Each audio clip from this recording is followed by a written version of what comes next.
Good morning. Can you all hear me in the back? Okay. It's good to be back in Oklahoma. Good to see a number of old friends. My background is in criminal justice. I was a child abuse prosecutor in Minnesota for 10 years. I then went to our nation's capital, worked with the National District Attorneys Association for a decade. 8 of the 10 years I was with them, I directed their National Center for Prosecution of Child Abuse. I then went home to Minnesota under a grant from the Department of Justice. I worked with my alma mater to launch an initiative called Child Advocacy Studies, designed to improve dramatically undergraduate and graduate training of future child protection professionals, a reform that has now spread to 98 universities in 30 states, including Oklahoma. And then life is a circle. The federal grant I used to work under with when I was with the NDA, 4 years ago we were awarded that grant. So my primary job day in and day out is to provide training, technical assistance, and publications to child abuse investigators and prosecutors. So given that background, you may wonder, why am I here chatting about religion or spirituality? What is the intersection between religion and child maltreatment? That issue was crystallized for me about a quarter of a century ago. I was working with the NDA, and I took a phone call from a prosecutor in San Diego who said, "Today, Victor, in our Children's Advocacy Center, we interviewed a 7-year-old girl who was sexually abused by her father. And at the end of the interview, we said, 'We've asked you a lot of questions. Do you have any questions for us?' And the girl got nervous and twirled her hair and looked at her toes and said, 'Yeah, I'm just kind of wondering, I'm just sort of wondering, am I still a virgin in God's eyes?'" It's a mental health question for sure, but it's also a spiritual question. Well, when a child has an inquiry such as that, how do faith and child protection leaders work together to help a child process such an inquiry? I was so intrigued by that, we collected similar anecdotes from across the country. We used a small group. We had a national advisory group of pastors, priests, rabbis, imams, frontline child protection professionals, and we said, when spiritual wounds like this are arising, how do we work together to coordinate medical, mental health, and spiritual care? I wrote a book chapter some years ago. We did a study with the social work department at Augsburg College on 250 survivors of child sexual abuse. We said, as a child, what, if any, spiritual questions did you have about the trauma? Now that you're an adult, how have they changed? Did you ever reach out to a faith leader? If so, how did that go? And if it didn't go very well, what went awry? And if it was helpful, what was done that was of assistance to you? We then hit the books.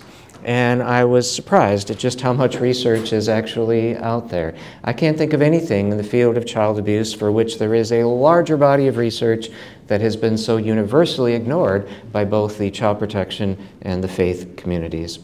I used to be part of Gunderson Health System, and while there, we designed a program called Chaplains for Children. Today we call it Keeping Faith, designed to get faith and child protection leaders in the same room together and teach them how to work together in experiential exercises.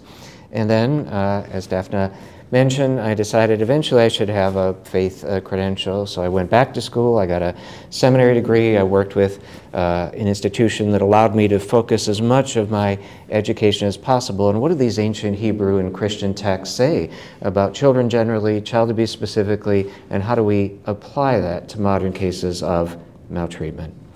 So that's my background. What will we do today? We'll chat a little bit about what is spirituality. What does the research tell us about how spirituality is impacted as a result of abuse? How does it work when an offender incorporates religion into the abuse of a child? How does that impair the ability of the child to share with you or others their experience? What do we learn from research? And then armed with this knowledge, how do we respond? Some of you are in the child protection community, so how do you interview a child who's been wounded this way? How do you conduct an investigation when this dynamic is in play? How do you present this case to a trier of fact?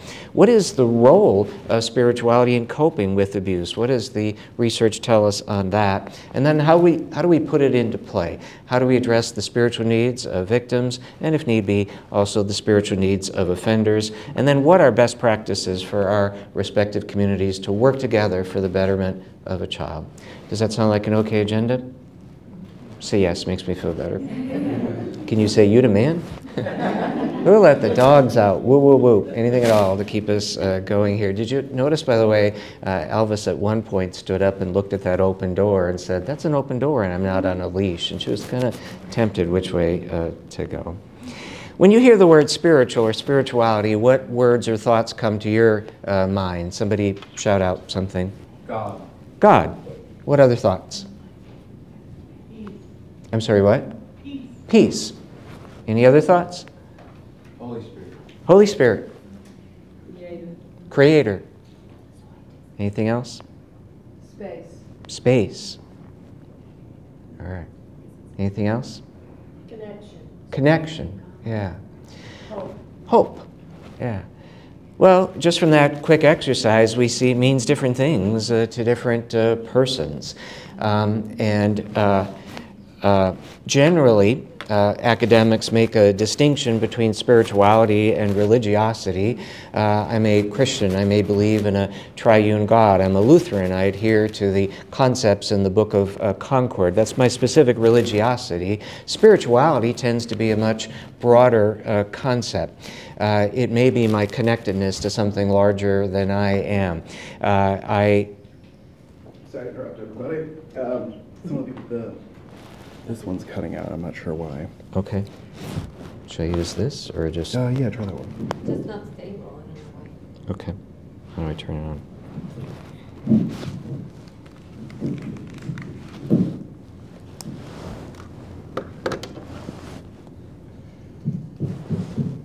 Testing. All right. Try that. Is that better? Can you? Yes. Okay. Okay. Have you heard anything I've said so far? Okay, so religiosity, our specific credo system, spirituality is much broader concept. An atheist could be spiritual. You're walking through the forest, you come across a redwood tree, you're struck by the majesty of the tree. You have this sense that I'm connected to something larger than I am. So it can be a much broader concept. Here's a couple of academic definitions. The first is from the Oxford American Dictionary, which defines it as relating to religion or religious belief, relating to or affecting the human spirit or soul as opposed to material or physical things. If you don't like that definition, we can discard it. We won the Revolutionary War. We don't have to listen to Oxford anymore. The bottom definition comes from Dr. Donald Walker, who we'll see in a minute. It was one of the leading researchers on the spiritual impact of trauma. He has a broader definition. He defines it as a search or a quest for the sacred, a private, personal, affective experience with the divine. So a much broader concept. Interestingly, although academics make a distinction between religiosity and spirituality, in the actual research on survivors of abuse, most of them do not. For most survivors, their religiosity and spirituality is more like a ball of yarn. It's all rolled up together. And so we're going to have to work with survivors to unravel that yarn and see how, if at all, they're wounded in terms of their religiosity and or spirituality. Does it make sense? Okay. However an individual survivor may define it, we know from a very large body of research that most children, not all, but most children impacted by abuse are impacted not just physically and emotionally, illustrated by the ACE research, but are also impacted spiritually. So this was an American Psychological Association literature review published in 2009. And at that point, Dr. Walker, the lead author, said, in the United States alone, there are 34 major studies on the spiritual impact of child abuse involving more than 19,000 children. And most of that research, he says, finds that most children, again not all, but most children are impacted spiritually as a result of the abuse.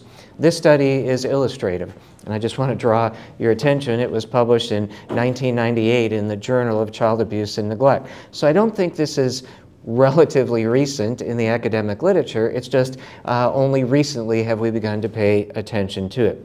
So way back in '98, this study was published. They intersected with 527 victims of abuse. Some were beaten, some were sexually assaulted, some were emotionally abused. Most all of the above, because we know from ACE and poly-victimization research, when a child is abused in one way, they're typically abused in multiple ways. Every child Every single child in this study was impacted spiritually, which manifested itself in feelings of guilt, anger, grief, despair, doubt, afraid of dying, a belief that God is unfair. What on earth are we talking about? Some years ago, I was asked to investigate a history of physical and sexual abuse in a Christian boarding school from the 1980s, and I saw the research come to life before me. I interviewed a man who said, "Victor, do you think that God understands ACE research?" And I said, "Tell me about that." That's your first pastoral care tip. Don't plow ahead and answer a question you know very little about. Ask the question back and you'll learn more. Tell me about that. Tell me about your question. Does God understand ACE research? And this man said, "Well, I understand it. I got beaten on this compound. They raped me on this compound. One day I had a bum tooth. The nurse pulled it out without any sort of Novocaine. My very best friend killed himself on this compound, and the spiritual leader said, 'Stop crying. Your friend is in hell. If you keep weeping, you're not showing a true understanding of the afterlife here.' So I get it," he said. "I get it. I got an A score through the stratosphere. And that no doubt explains," he says, "why as a young man I became addicted to drugs and alcohol. It explains why I used to love to go into a bar on Friday night and get drunk and pick a fight with the biggest fellow in the bar because it just felt so good to hit somebody. It probably explains why I had 3 failed marriages. I was unfaithful to each of my spouses. It's like I wanted those marriages to fall apart. But the worst thing I ever did, Victor," he said, "is I killed somebody.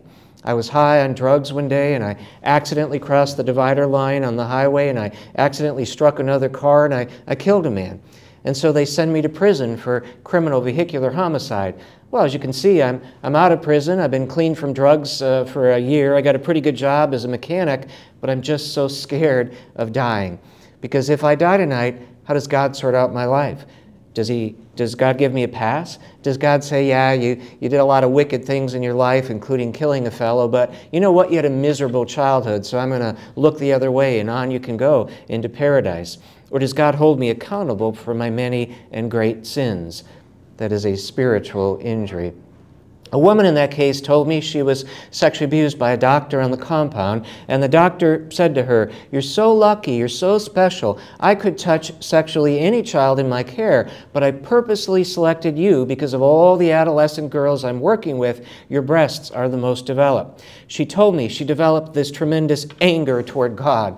God is all-knowing, so God must have realized that if my breasts grew early, this man would be attracted to me and would violate me sexually. I'm just so mad at God. That too is a spiritual injury. Interestingly, though, studies have found, although the victim may be impacted spiritually, they distance themselves from organized religion, it doesn't mean they have abandoned what Dr. Walker called the quest for the sacred or divine. In this case, I talked to a man who said, "I ain't going to do it. I ain't going to do it, Victor. I am never, ever going to go back to church. I just don't trust religious leaders. I think organized religion is just a cover for the abuse of children." But every morning, he said, I get up really, really early and I read my Bible for a good hour and I pray for a good 30 minutes before I drive into the office. And I said, "Tell me about that.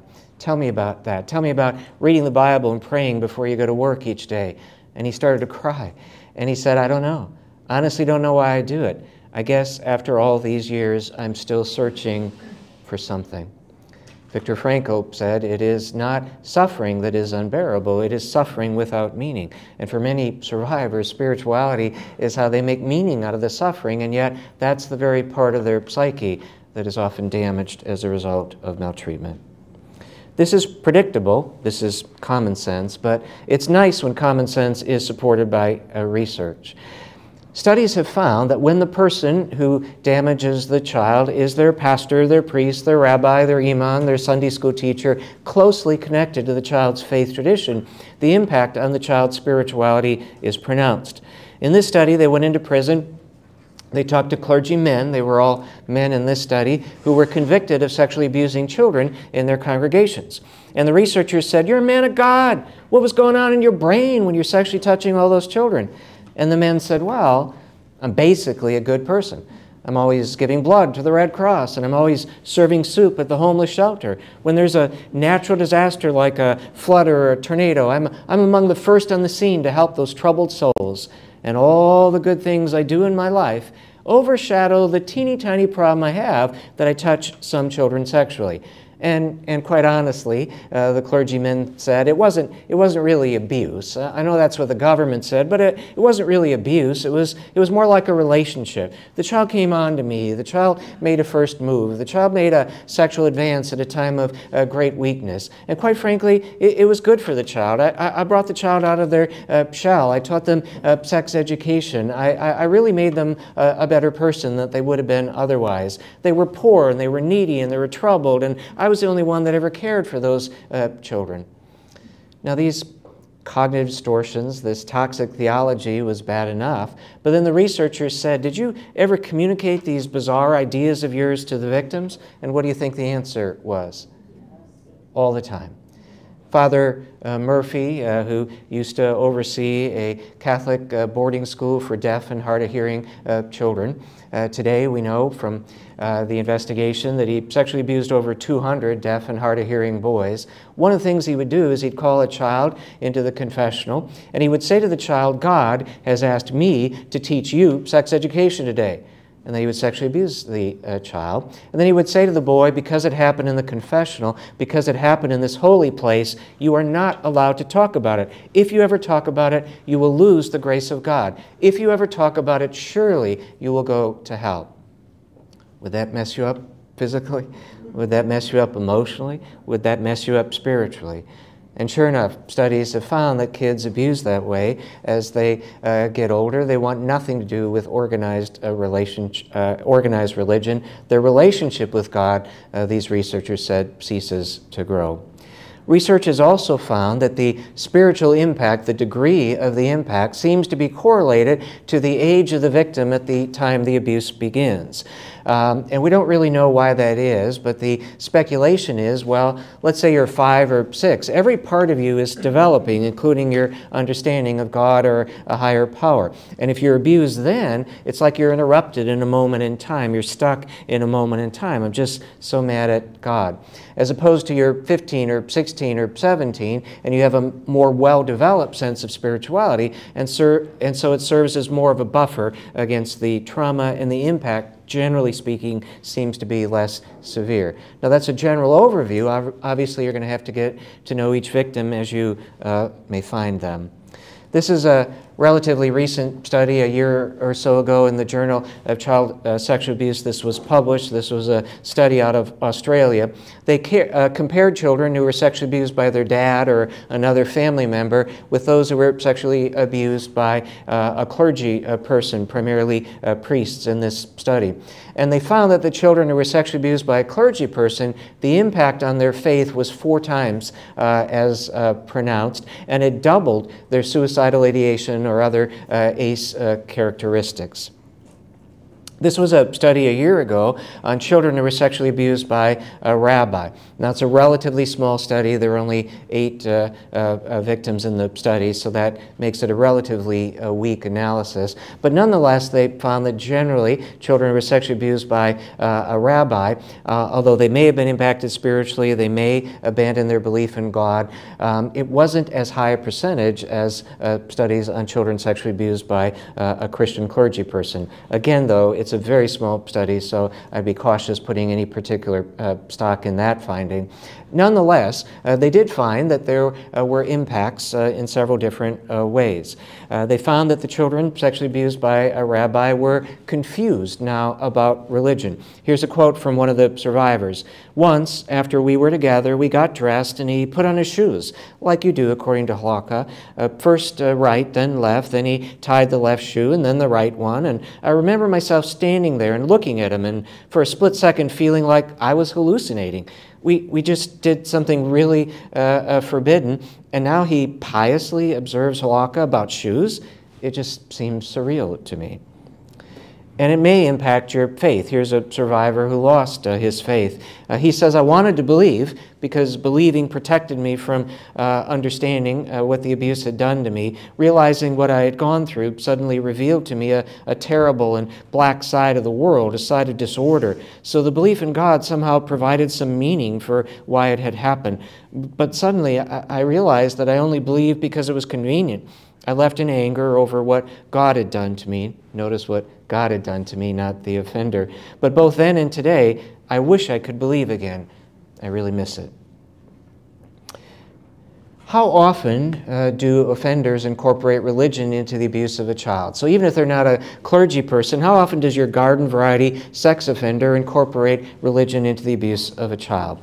We can't say for sure, but there are some interesting data sets out there. So a quarter of a century ago, Gene Abel did a study. Now there's some controversy about the study, but putting that aside, he nonetheless talked to nearly 4,000 convicted sex offenders. And one of the questions he asked them is, do you think of yourself as a religious person? And you see the results. 93% of the convicted offenders describe themselves as religious or very religious. A more recent study from Christianity Today in 2010, they surveyed nearly 3,000 church leaders, and they said, do you know of any convicted sex offenders who are part of your congregation? And you see the result. 20%, 1 out of 5 said yes. Now keep in mind, most offenders are never convicted.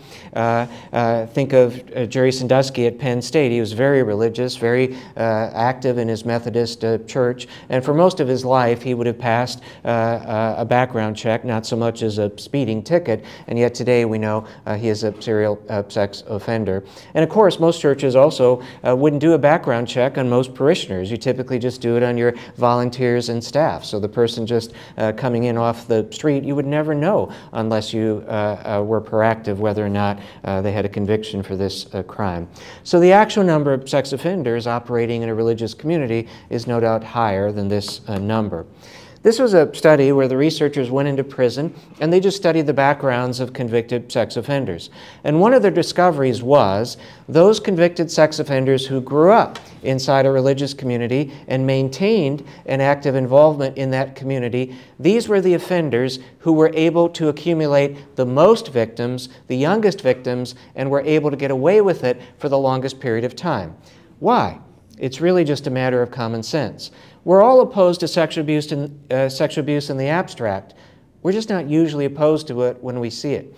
Because when we see it, it's in our family. When we see it, it's in our church or synagogue or other community. When we see it, it's at the hands of somebody we've known for a long period of time. So something called cognitive dissonance kicks in. And our brain is flooded with all the memories of the good thing this rabbi or priest or minister has done in their life. And, oh, I remember when my mother died, how they comforted me during the night, and how many hours they put into helping me when my son was struggling for his life in the pediatric ICU unit. And so all these good memories of this religious figure are flooding your mind.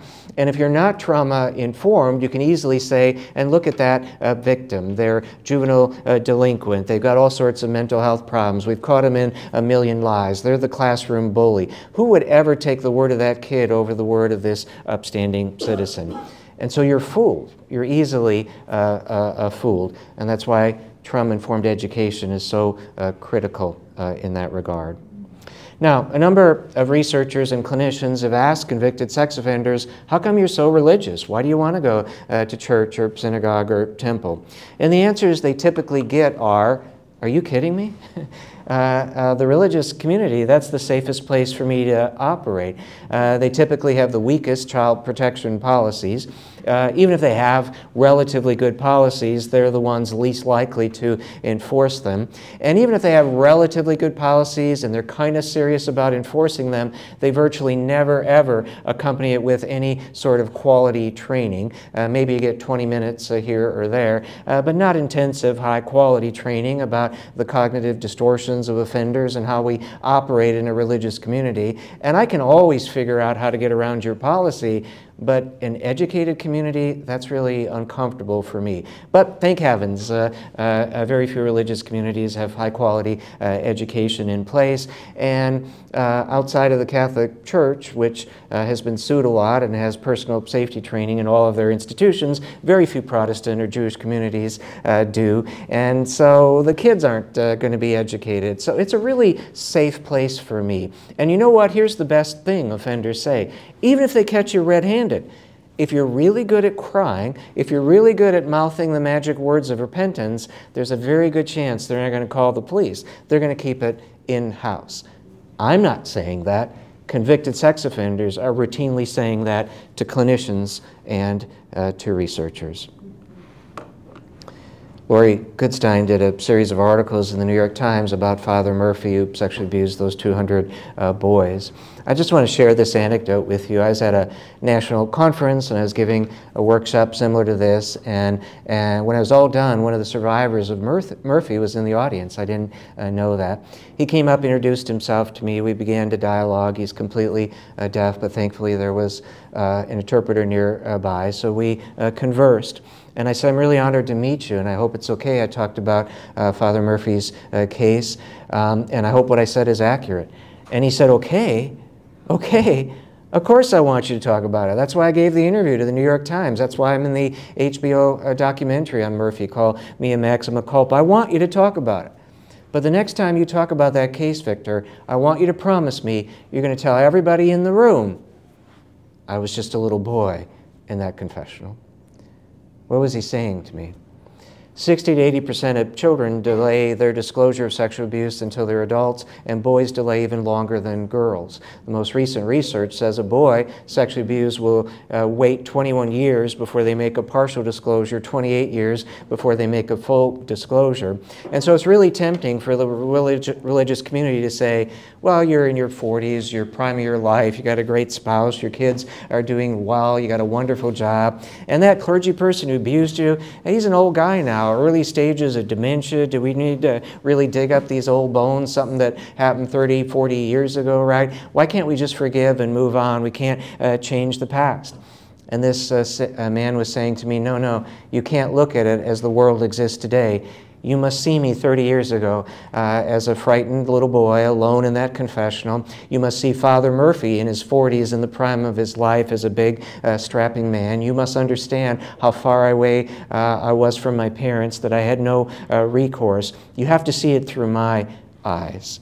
And I said, I promise I would always say that from that day forward. So if you ever by chance run into that survivor, please tell him I kept my word. This is not a Catholic problem. This is not a Baptist problem. This is not a Jewish problem. This is a problem in all faith communities. Whatever your faith tradition is, if you want to share it with me later on, I guarantee I have consulted on child abuse cases in your religious community. I am a Lutheran, so let me pick on the Lutherans for just a bit.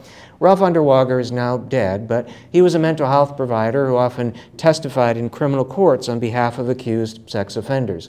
So we prosecutors were kind of curious where this guy was coming from, and so we studied his background. And we learned that in addition to being a mental health provider, he was also a Lutheran Church, Missouri Synod ordained pastor. And in 1993, he and his wife, Helita Wakefield, who still testifies in courts on behalf of accused sex offenders, they gave an interview in the Journal of Pedophilia, which thankfully no longer exists, but it was a scholarly journal to convince folks that pedophilia is not necessarily wrong, it's not necessarily harmful to touch a child sexually, as long as it is consensual. I don't think a minister should be showing up in that journal, but he and his wife did. They gave an interview, and he is quoted as saying, pedophiles got to be more positive. They got to make the claim that pedophilia is an acceptable expression of God's will for love and unity among human beings. Any of you faith folks think that's good theology? I don't know why he said it, but he said it. And how many pedophiles, that is the readership here, read that and quoted this minister to the children they were sexually touching? Only God knows the answer to that question. Now, let's bring it all to life. Here's a case study that I think illustrates all the research we've just discussed. This is Jack Scapp. He was a megachurch minister in Indiana who eventually goes to federal prison for sexually abusing one of the children that God had entrusted to his care. So, Scapp sees an email describing this girl as particularly susceptible to the offense because of her mental health at that time. She was engaging in self-destructive behaviors, such as cutting behavior. And yet the email describes her as frightened, confused, emotionally traumatized, but being very teachable, moldable, and having a tender heart. Would this be easy prey for an offender? A sex offender will abuse anybody in your congregation, but they're often looking for the easiest target. And kids who are abused in their own home or kids who have been traumatized in other ways, they're like neon flashing lights of trauma. And it's very easy to violate them all over again, which is why it's so critical for faith communities to be trauma-informed so that you can at least be as adept at identifying signs of trauma so that you or a good, another caring person from your community can get to the child before the offender fills that void. So she is just the perfect prey for him, and so he springs into action. And in pastoral care, he learns that she had a boyfriend that she thought was the cat's meow. And she had her whole life planned out. Eventually they get married and they live in the suburbs and have a picket fence and 2.5 kids and a dog named Pancake. I had a dog named Pancake, so I just threw that part in. She had her whole life planned out. But then she learned, yeah, he's not such a good boyfriend. He's kind of abusive and unfaithful and really sort of mean and creepy. And I just don't know. Can I not pick out a good boyfriend? What is wrong with me, right? I've had my whole life planned out, and now it's been crushed. This is what she is sharing with her pastor. And rather than provide pastoral care, meaningful care, he transitions from being her pastor to her friend to sexually abusing her in 3 different states, which is why it becomes a federal crime. And when the federal authorities investigate, they discover correspondence between the pastor and the victim. Look at how he incorporated religion into the abuse of the child. He says to the victim, "You opened your heart wide to me. You made me more than a pastor. You made me your friend, your confidant, your beloved. In our fantasy talk, you have effectually spoken of being my wife. That is exactly what Christ desires for us. He wants to marry us and become eternal lovers. I tried to craftily catch your heart. Thank you for the privilege of helping a struggling teenager. You have such a wonderful life ahead of you. I must be careful not to spoil that with my selfish fantasy desires. When we get scared, Jesus sends His Spirit to live within us. I must follow the example of Christ. I have espoused you to Him as a chaste virgin." We know from research most clergy offenders incorporate religion into the abuse, and now that research is coming to life in this case study. How does it impact the victim spiritually? This is a letter she wrote to Scap. She said, "You know, I was in love with you, Pastor. I wouldn't admit that I was a victim. I felt so guilty, partially responsible, like maybe it's my fault. Then I became really angry toward God."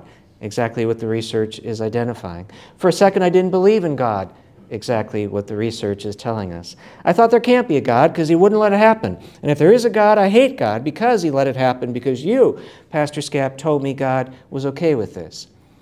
She writes a letter to the judge to help the judge understand her spiritual wounds. She said, "Your Honor, my entire life, the church was my universe. Growing up, I watched Scap in church. I listened to his sermons 3 times a week. I was raised by my parents and teachers to trust and obey my pastor. He was a celebrity, a father figure, a man of God. I felt most safe when I was in church. I first met Scap when I was in kindergarten, and I still had my baby teeth." I think she's saying to the judge, just don't look at it as I appear today as a teenager. Understand, I've known this guy for a long time, how easy putty I was in his hands. You must understand the length of my relationship with this clergy person. "As my pastor," she says to the judge, "I sought guidance and counseling.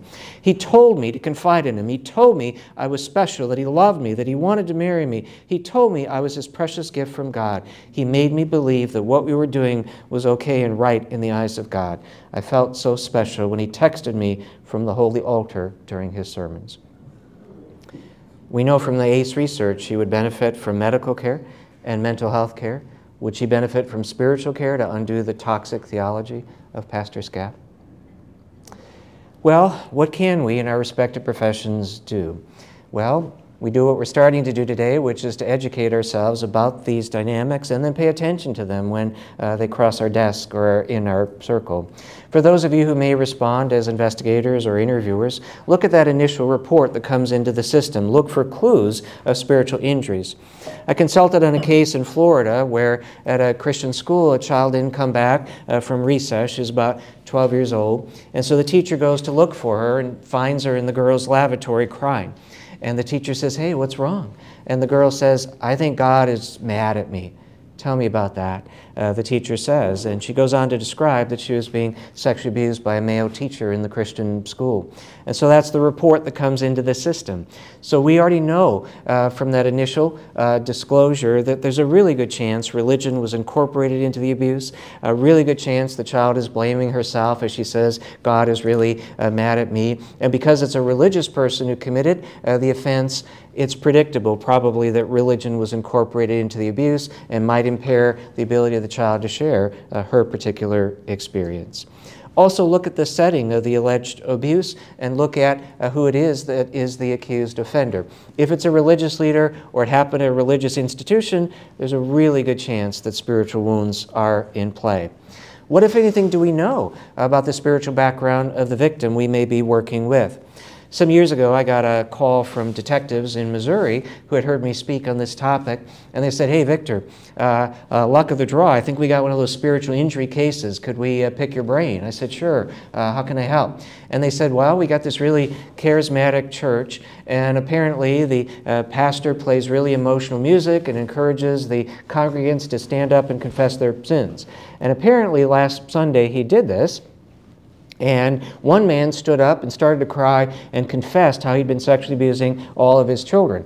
And then the pastor turned to the children and said, now you stand up and confess your role in this sexual activity. And so they all had to confess their guilt before God. And then he pronounced God's forgiveness, and he says, this is washed away in the blood of the Lamb. None of you in the family, nobody in the church is allowed to talk about it. If you talk about it, you may lose the grace of God. Damnation would be your future. Well, 3 or 4 men got out into the parking lot, and they said, you know, I don't know about you, but I ain't going back to this church anymore. That was just darn creepy today. And before we all go to Perkins for our Sunday breakfast, what do you say we swing by the police station and tell them, oh, Joe confessed to molesting all his kids? And they say, yeah, why don't we do that? I've always wanted to see inside the police station anyway. So they all drive down, and they tell a detective what happened. And they said, the good news is Joe confessed to us and 200 other people, sexually abusing all of his kids. The bad news is those kids think if they talk to you officers, they're going to go to hell. Anyway, good luck. We stand with you, officers. We're going to be at Perkins. You got any follow-up questions? So the detectives called me and said, gosh, what do we do? And I said, well, normally we speak to the victims first, but nobody says we have to do that, right? It's not like written as a rule of the universe. Guys already confessed, so start by an interrogation of the offender. He's probably going to confess to you as well. So they did that. Now the police had a confession from this man. And then, on my advice, they go and they talk to the pastor, and they say, I don't know how the prosecutor is going to feel about this, but here's our Missouri mandated reporting law, and here's our aiding and abetting a crime after the fact statute, and it looks like you violated all of these, Pastor. Now, it might go better on you if you would just own up to the fact you had a really bad morning, and your theology just went way off base, probably caught up in the religious moment, no doubt. And he said, yeah, you're right. I don't know where my head was at. Of course those kids can talk to you, and they're not going to go to hell. I was just way off base. Of course you can tell them that. Well, thank you, Pastor. And then when they eventually do the forensic interview, they say to the children, hey, I just want you to know we talked to some people at church, and they told us what happened. And we talked to your dad, and he tells us what's been going on in the home. And we talked to your pastor, and he wants to know that he just made a really big mistake saying you can't talk about it, and you're not going to go to hell. He just wants you to know that. Big sigh of relief, right? And now the children were empowered to share their experience. So we can think creatively in these cases. Normally, we want to interview a child at a children's advocacy center, and we've got 20 really great ones here in Oklahoma. But sometimes you may have to do a cursory emergency interview at a school or another setting. And if it's a religious community, you got to be cognizant of where you may want to do that emergency conversation. If the child was abused in the name of religion, even simple things like a picture of Jesus or a cross on the wall or a Star of David or another religious artifact could be a trigger, it could be a block. Well, how does that work? I'm working right now with a woman who in the 1960s was raped by a priest who also impregnated her and then did a do-it-yourself abortion. And he also penetrated her with a cross. For her, a cross is a really big trigger, right? Imagine you're doing an interview in a room where there's a big cross on the wall, or even as simple as you've got a cross necklace, right? So we have to think about things like that. I consulted on a case in Pennsylvania where during the forensic interview, the child said, quote, "When Daddy does sex to me, I feel sad. My Mr. Jesus, he's in the room. He just watches, and he didn't make it stop." As it turns out, she was sexually abused in her bedroom, and on her wall there was a big picture of Jesus. So she would avert her eyes from Dad to the picture of Jesus, and she would pray, "Jesus, come out of the wall. Jesus, protect me. Jesus, stop Daddy." But he never did. So now, could you imagine if you're doing an emergency interview at, say, a faith-based school, and she's in a room with a picture of Jesus on the wall, that might impair her ability to share her experience with you. So we have to think about things like that. I consulted on another case in Pennsylvania where the offender would masturbate his daughter and wouldn't stop each night until she had an orgasm. And he said, "No, I talked to doctors. This is really good for your health and a really good relaxation exercise." That's what he would say to her. And then he would say to her, "Just focus on the cross on the wall. That'll get you to relax, and we'll get through this pretty quickly." So for her, a cross is an extraordinarily painful symbol. And those dynamics we need to be cognizant of until we know it's not the case.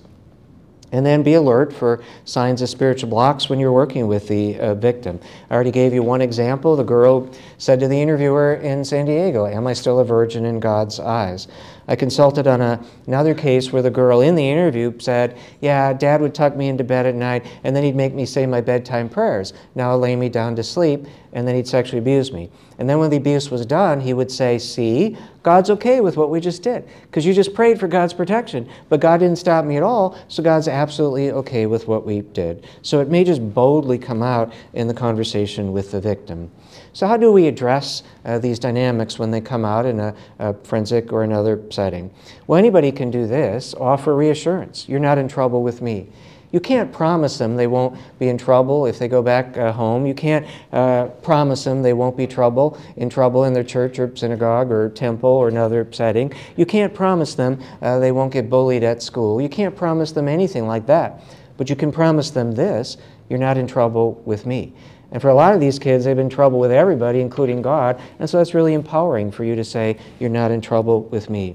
This is a safe place. You can't promise them that when they leave your office or the forensic setting that it's going to be safe for them, but you can truthfully say, "This room is a safe place. Nobody gets hurt in this room." And that may empower a child to say, "I think I want to stay here a little longer. I think I want to talk with you a little more because I can't remember the last time I was in a safe place."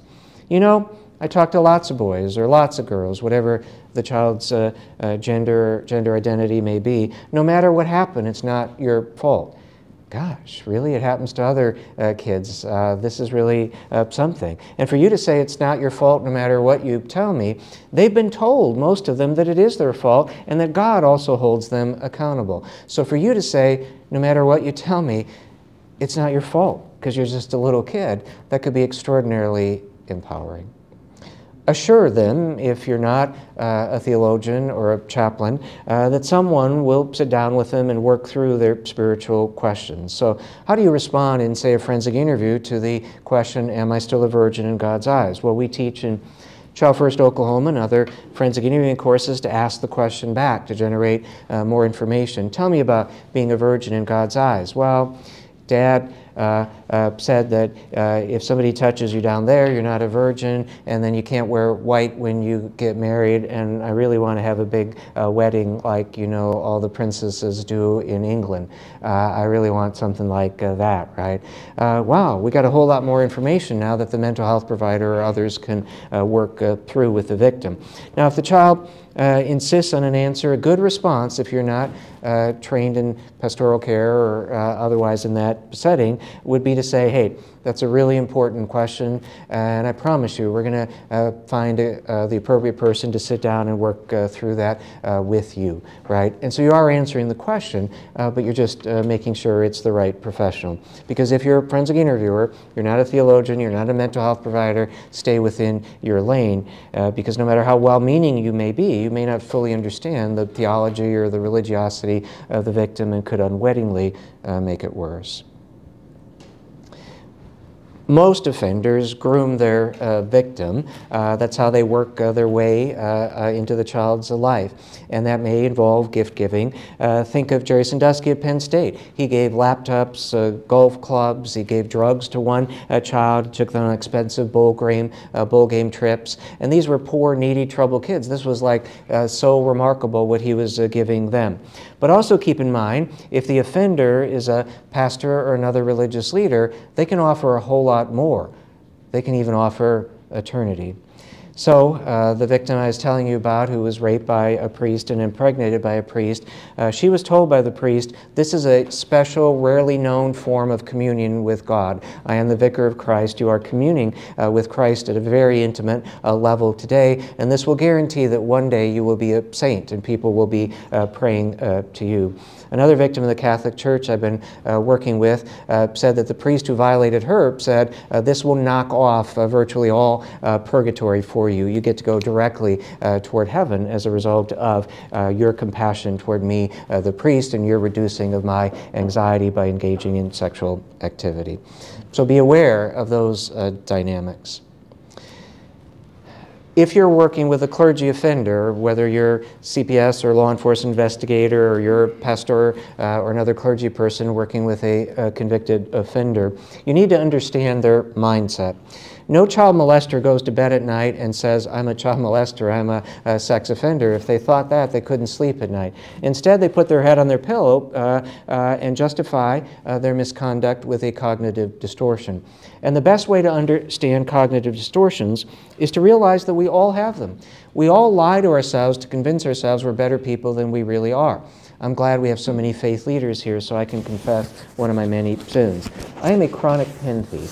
So every conference and hotel I go to, I swipe as many pens as possible. So from the Hilton Garden, I got their pen this morning, and Haruv USA, there's a pen out there I took, and the Parent-Child Center was gracious to give me a pen. So by the time I get back, I'll probably have 15 or 20 pens that I've swiped. Now, when I get back Friday night, I won't call the hotel and ship the stolen pen back overnight. I will justify my pen thievery. So what will I say to myself Friday night so that I don't think of myself as a pen thief? Help me out. What will I say? They assume you're going to take it. They wanted me to take them. Right. They wouldn't put them out if they didn't want me to take them. Yeah. What else might I say? It's good advertising. It's good advertising, right? Somebody says, I want to take my dream vacation to Tulsa, and what is the Hilton Garden like, right? They should pay me for stealing that pen. I should get some sort of commission. What else might I say to myself? What? Pen collector. A collector? Collector's item? I love that. Yeah, that's really good. All right, anything else? They got plenty of pens. It's Hilton Gardens, Fortune 500 company, right? They're not going to miss that. It's probably, what, worth 10 cents? Anything else? I'll give it to somebody who really needs it. I like that. I will go through the airport, and there'll be some poor child who wants to do their homework, and they have no writing instrument, and I will give this to them, right? Traveling's hard for me, so I deserve it. Traveling's hard for me. I deserve the pen. Yes, I like that. I was in Mississippi training, and somebody said, well, you're Victor Vieth. You've served children your whole life. You're entitled to it. I love that, right? I love that. I'm entitled to this. All right. So what's the purpose of that silly exercise? The sex offender is no different than you and I, only they're not lying to themselves about silly things like swiping a pen. They're lying to themselves about sexually abusing children.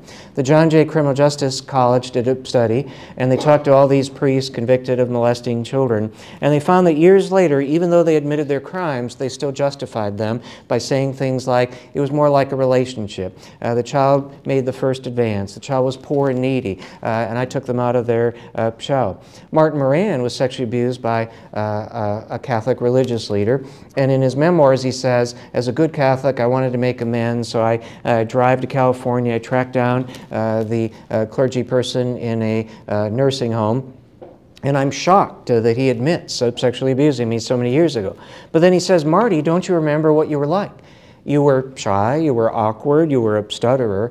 Me touching your genitals is how I got you to slow your speech down. It's how I got you out of your awkwardness. Do you honestly think, Marty, you would have grown up to be this famous actor who's appeared on Broadway if I hadn't touched you sexually when you were a boy? And his memoirs, Martin Moran writes as he's driving away from the nursing home, is that right? Is the reason I'm a famous actor today is because this guy sexually abused me so long ago? So we need to be aware of that dynamic when we work with offenders. So how do we address all of this? Well, if you're part of the child protection team, you would bring these issues to the case review team just like you would the medical and mental health needs of the child. Do we have a mental health provider who's fluent in the research on the spiritual impact of trauma that we feel confident in making a referral to? Do we have a chaplain who's trauma informed? Do we have any faith leaders who share the child's tradition that we could trust to be trauma informed and who could coordinate that work with our medical and mental health team? What is our game plan for responding to this? Do we have any members of the local faith community on our case review team who might be aware of resources that might be helpful to a particular victim, or do we not? And are we prepared to consider the value of spirituality throughout the entire process? 13 so years ago, I was diagnosed with cancer, my annual visit to the Mayo Clinic. It's not what I was expecting that day. And I always remember the doctor saying, hey, Victor, I know you're a spiritual person. We've got chaplains that are really good at working with somebody who unexpectedly just got a life-threatening diagnosis. Would you like to meet with one of them? I said, no, I just wanted to go home and talk to my wife.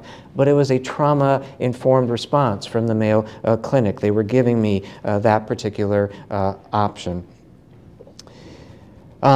For the attorneys or others who may work with the victim through the court system. Would a clergy person who shares the child's tradition maybe would be a helpful support person to remind the child that although that particular religious leader was not in your corner, God is still standing with the vulnerable.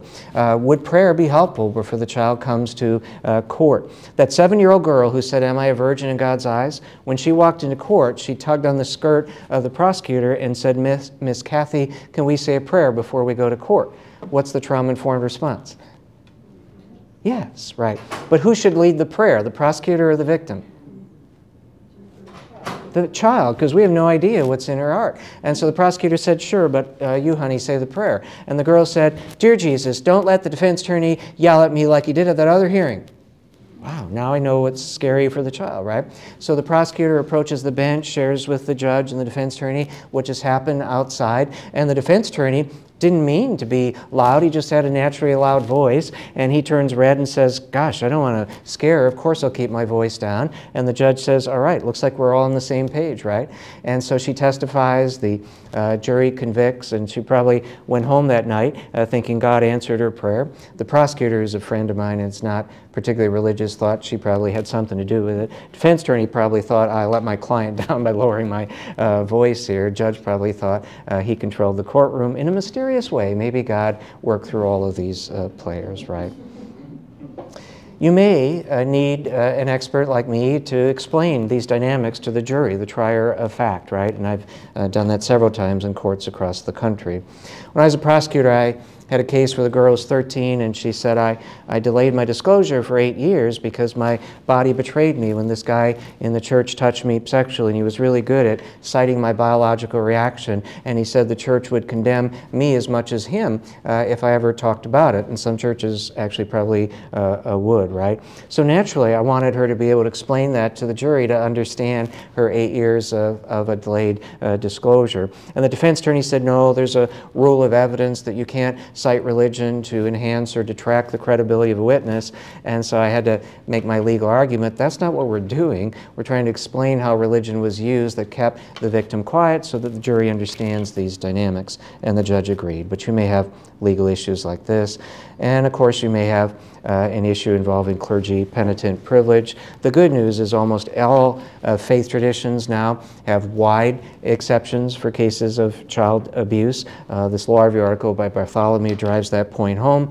And if you ever have a case in the Lutheran Church, I wrote a theological work saying there is no such thing as absolute confidentiality in the Lutheran confessional, certainly not in cases of child abuse. Well, would addressing the spiritual needs of a victim help in any way? Again, a very large body of research unequivocally says the answer is yes. If we can help the victim develop a healthy sense of spirituality, it may be the most important buffer, the most important source of resilience against the trauma. Here's one illustration. This is from that study earlier on children who were sexually abused by a rabbi. Here's an example of a healthy spirituality. This survivor says, you know, I'm thinking about what you asked me about my religious life, and it seems to me the abuse affected them in a good way. Not that I'm justifying what he did to me, but looking back, the abuse made me a more independent person to study the Torah in a deeper way and to find better rabbis who were more suitable for me and to learn from them. But I do not become dependent on them for my connection with God. The rabbis who abused me, they're just not worth having my relationship with God destroyed. He's not worth it. So this survivor has figured out a way to have a healthy sense of spirituality and to make a distinction between God and the religious leader who violated him. And here are other studies saying that if you reach a healthy sense of spirituality, it can be a significant buffer against the trauma, maybe the most important source of resilience. This was a massive study from Johns Hopkins on more than 10,000 adults who had a high ACE score. And they found that even without meaningful medical and mental health intervention, those survivors who maintained a healthy sense of spirituality, it was a significant buffer against the trauma.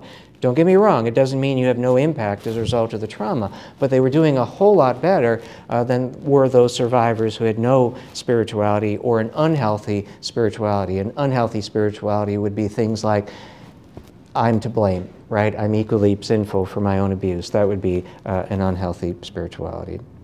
This was a study done at the Dallas Children's Advocacy Center by Southern Methodist University, and they discovered among the adolescent sexually abused girls that they researched, the most important source of resilience was a healthy spirituality. They were doing better than the other girls who had no sense of spirituality whatsoever.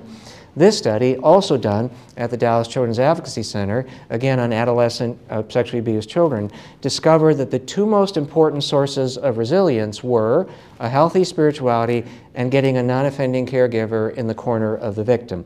And they discovered it wasn't either or. It wasn't like if I get one, the kid is good to go. Both had an added benefit. And the researchers said, we think what's going on is this.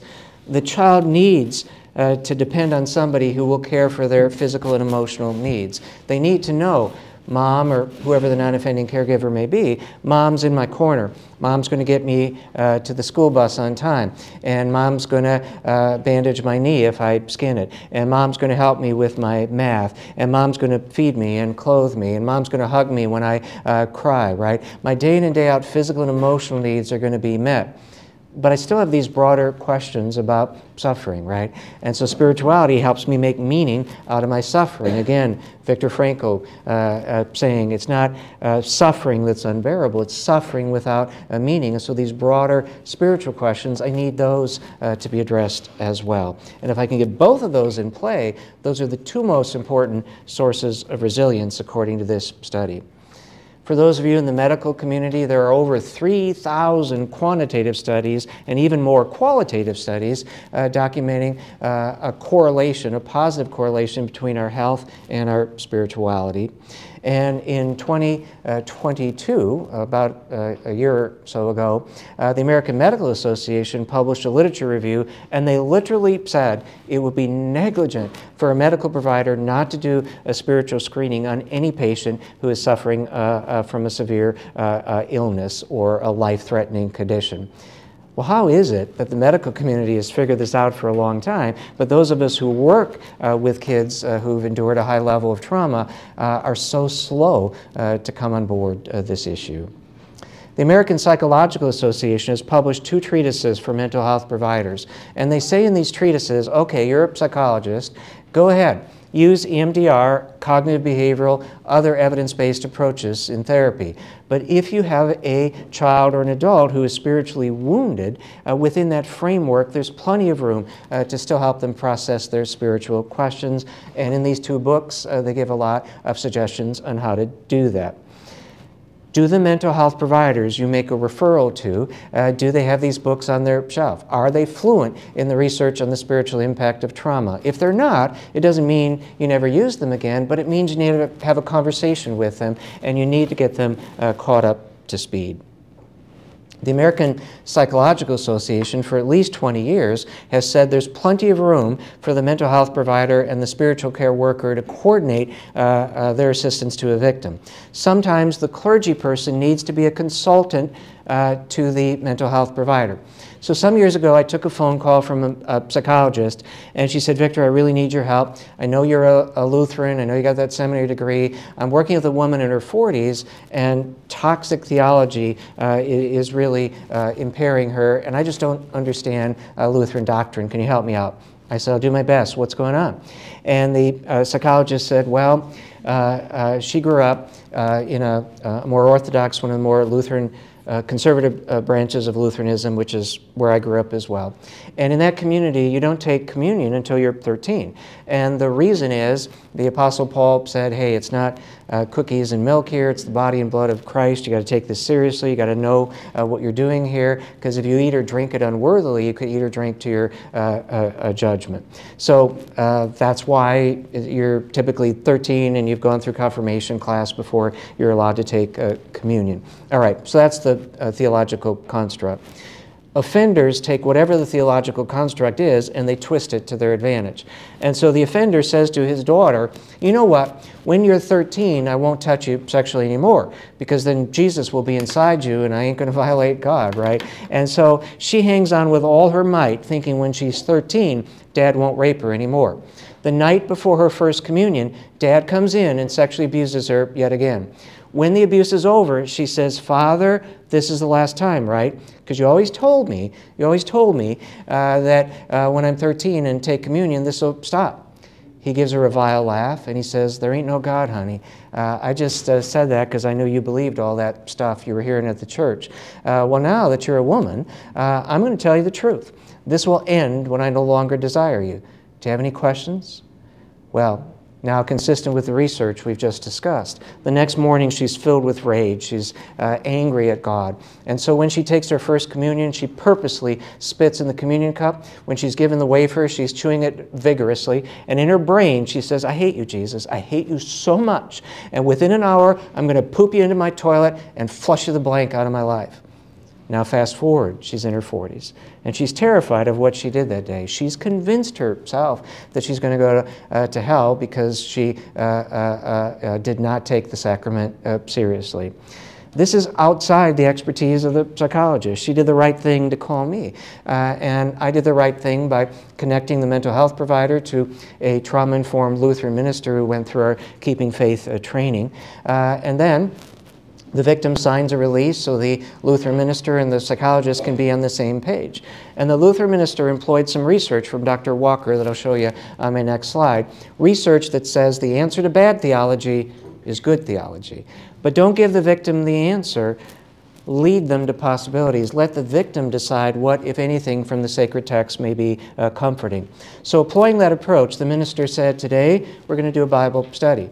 And the Bible study that day was the crucifixion of Jesus. And the minister said, what are you reading here? And the woman says, well, I am reading that Roman soldiers are mutilating the body of Jesus to death. Yeah, that's what I'm reading too. And what does Jesus say to the soldiers? He says, forgive them. They don't know what they're doing. How would that apply to your life?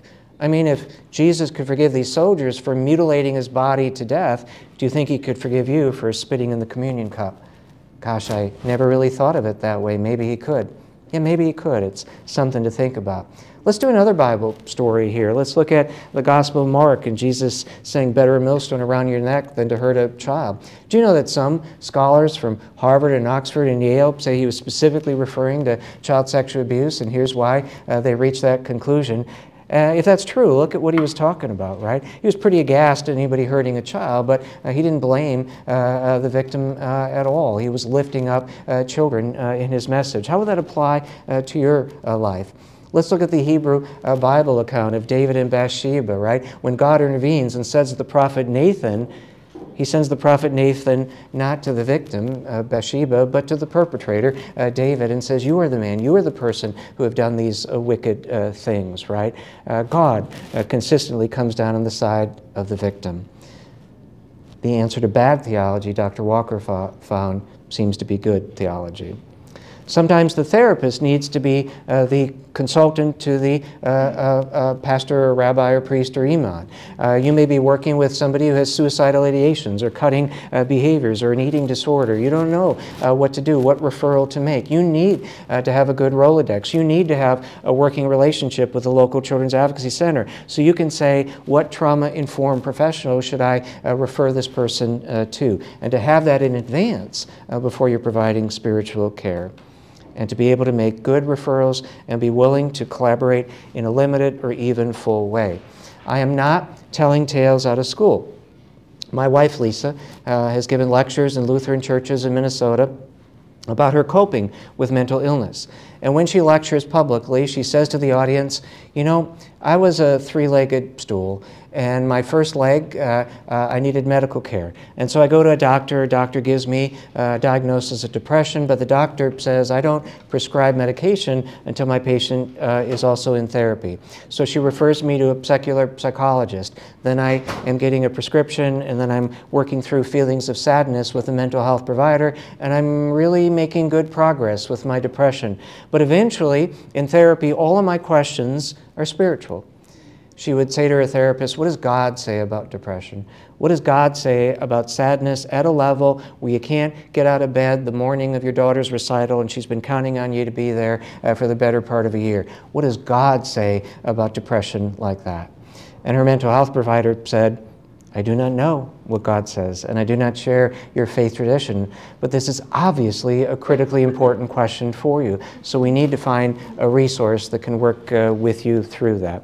So long story short, my wife ends up with a medical doctor, a secular psychologist, and a pastoral care worker who shared her faith tradition. She signs a release so all three could tag team and be on the same page.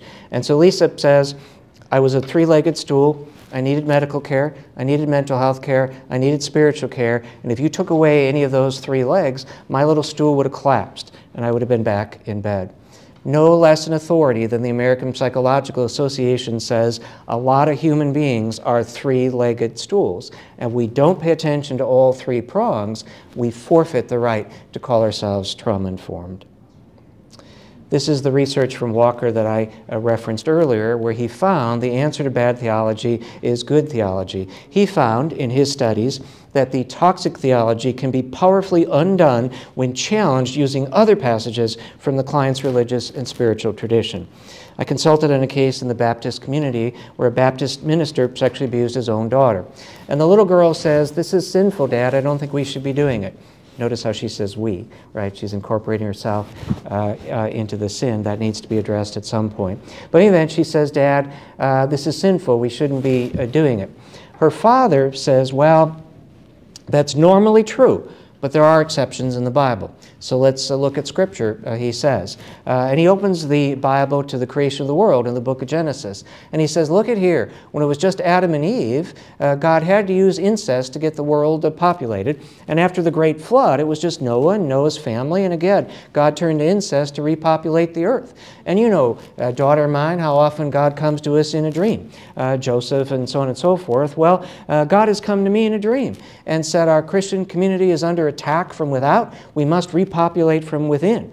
I don't want to do it. It makes me sick to touch you, but God says I have to do it, and we just have that cross to bear. It's sort of like when God said to Abraham to sacrifice his son, right? Normally that'd be sinful, but God must know what God is up to, right? So we just have to bear the cross and assume that God knows what the Lord is talking about. That's about as bad a theology as you can get. Long story short, the trauma-informed Baptist minister who worked with the survivor, again in tandem with the mental health provider, applies the Walker approach and says, let's do a Bible study. Let's do a Bible study. And the Bible study that way was the temptation of Jesus in the wilderness. And the minister said, what are you reading here? Well, the devil is tempting Jesus with the Bible. Yeah, so what do we learn from that? I guess not everybody who quotes the Bible is actually representing God. Yeah, I think that's a really good lesson, right? And what does Jesus do? He puts it in the context of Scripture as a whole.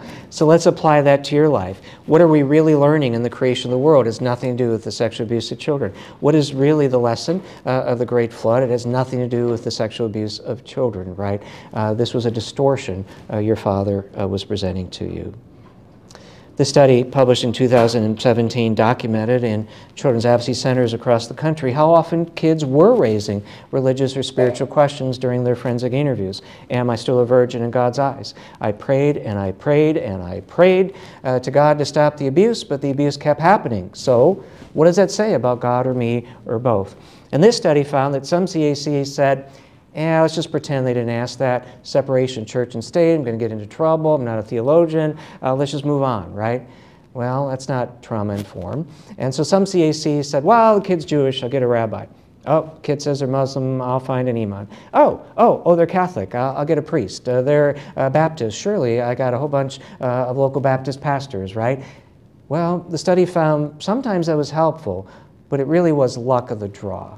Would this clergy actually know anything about trauma? Or would they, even if they're well-meaning, not understand trauma and unwittingly muck it up?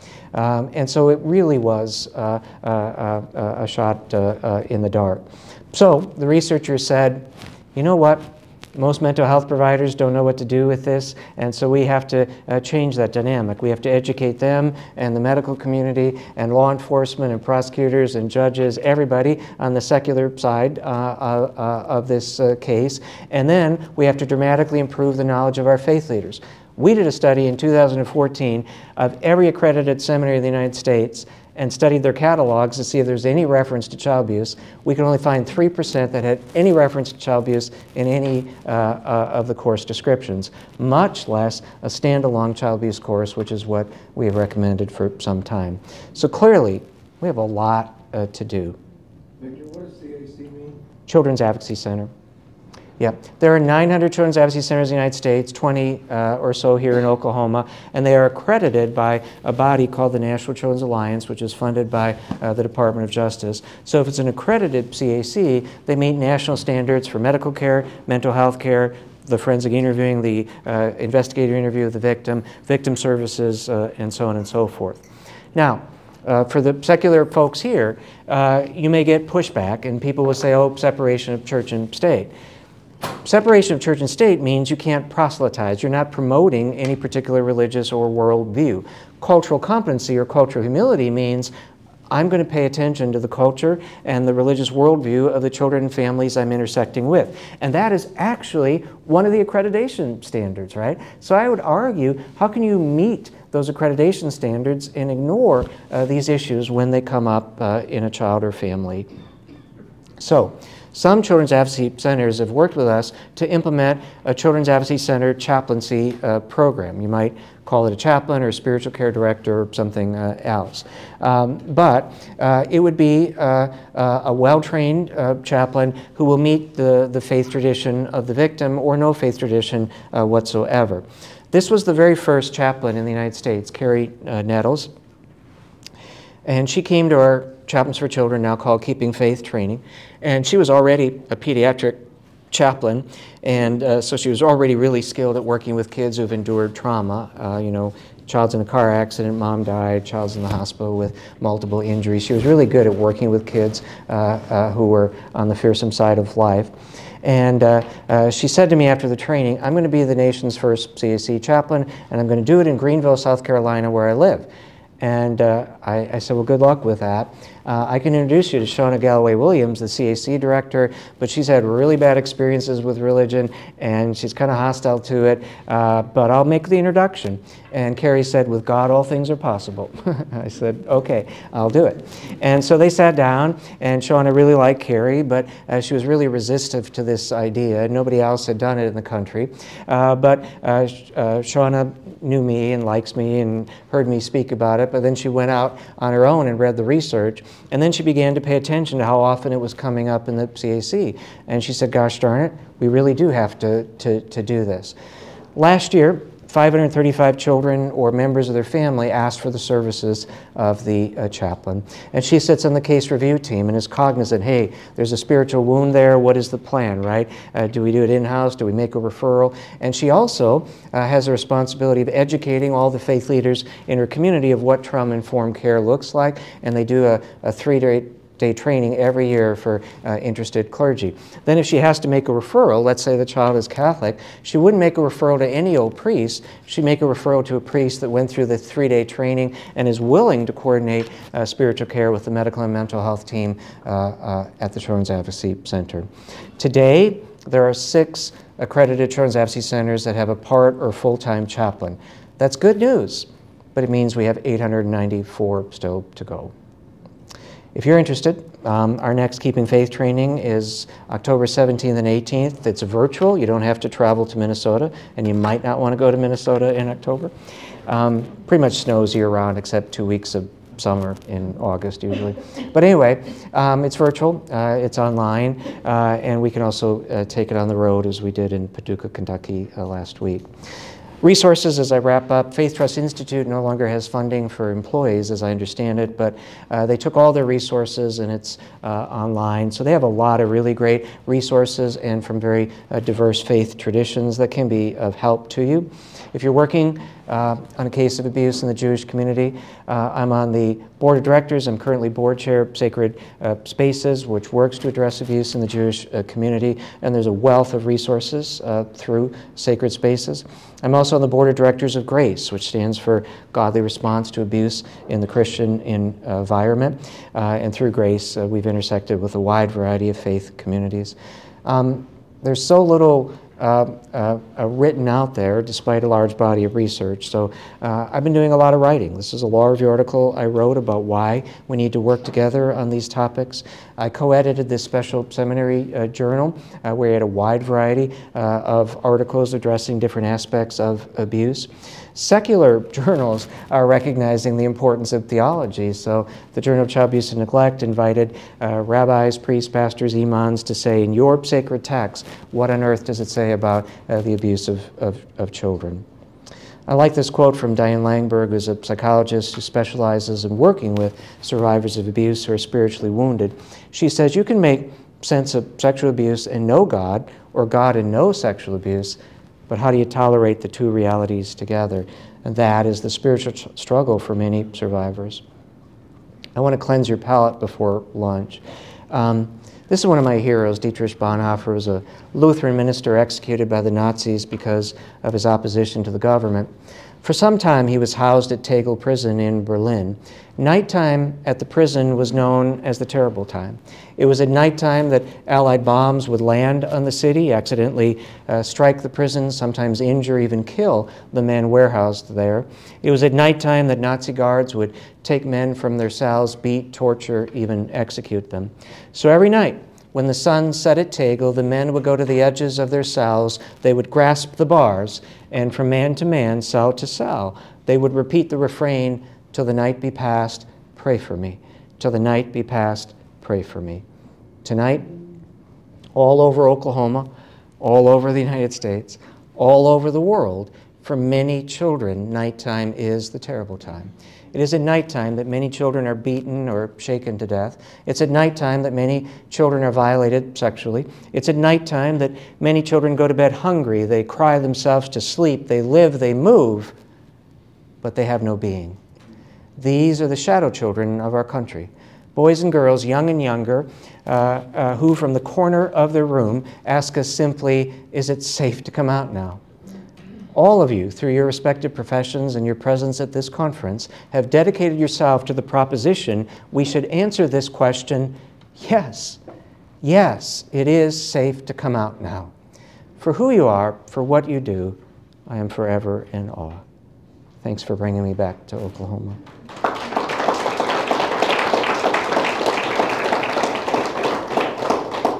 And we have 5 minutes for questions before lunch, so take advantage. This is one of those rare times in your life you could ask a lawyer a question and not get a bill. So I'm just saying.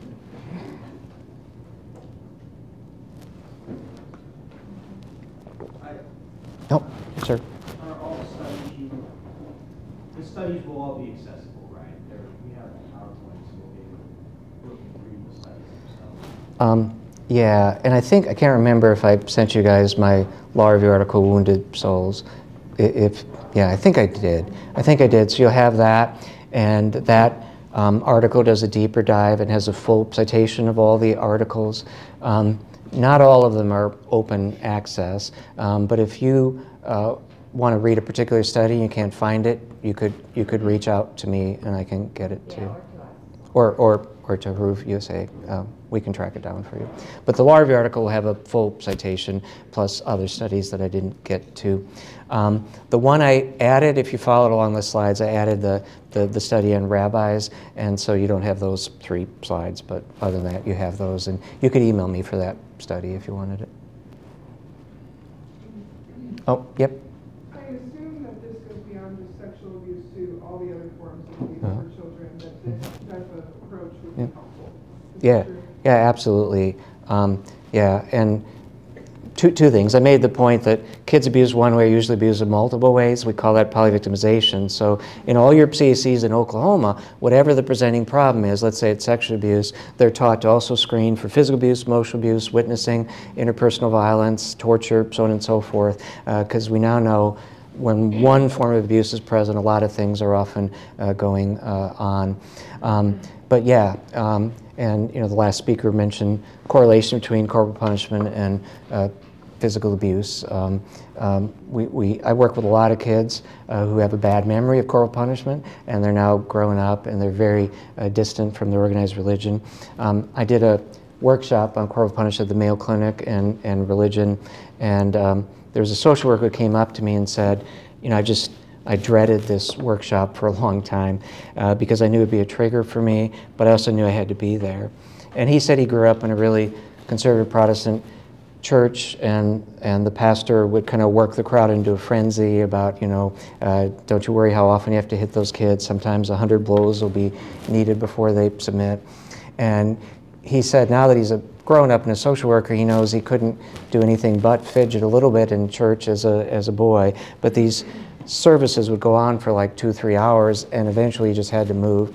And then he said we got home, and my parents would tell me to go out and play, but eventually they'd call me in, and I had to confess whatever my sin was in church. And I usually had to make up something because I couldn't figure out what I did wrong. And then they would make me get a branch and strip it naked, and they would hit me until I was wounded. And he said, I still have scars today. And he said, I can't drive past a church without shivers of fear. And he said he was still a conservative Protestant. He wanted to reconnect to that tradition.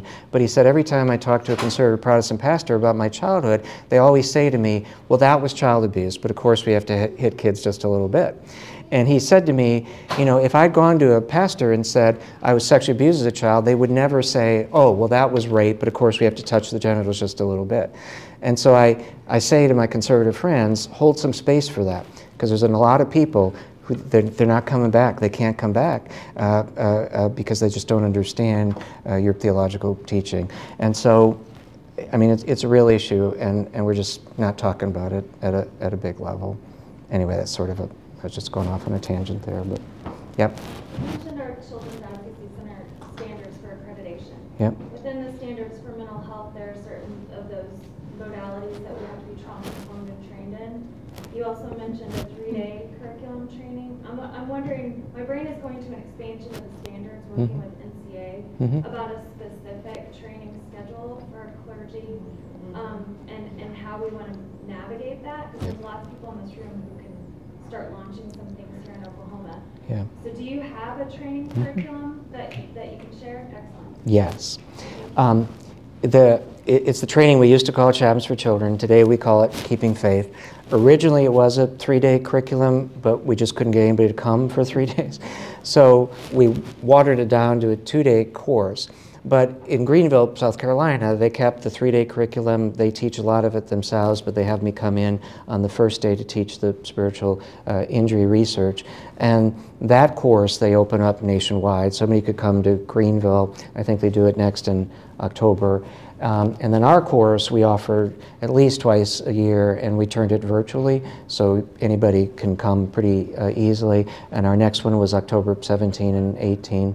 And then we don't have any grant money for it yet, but you know, fee for service, you could retain us to come to Oklahoma and do Keeping Faith for whatever faith leaders you could get to come. And we do have 2 researchers from Pepperdine, Cindy and Rob Miller-Perrin. They have been for several years researching our Keeping Faith training.